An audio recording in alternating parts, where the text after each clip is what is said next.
big 22-pound fish I caught. Look at this. It's a 22-pounder. Should I go through the whole thing?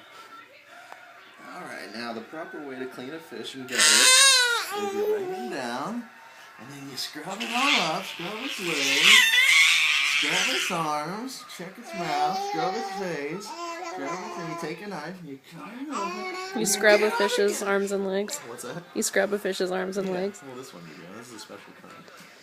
You cut it open, and you get all the guts out. You get all the guts out. Remove every one of them. You get his neck off. Get all the guts out. And then you lay it out, and it's ready to eat.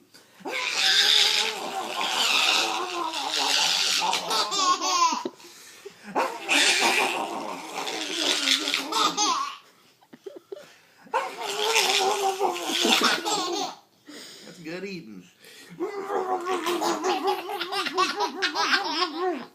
Don't forget to eat the neck, 'cause that's where most of the fat is. And the sides. There's the fish.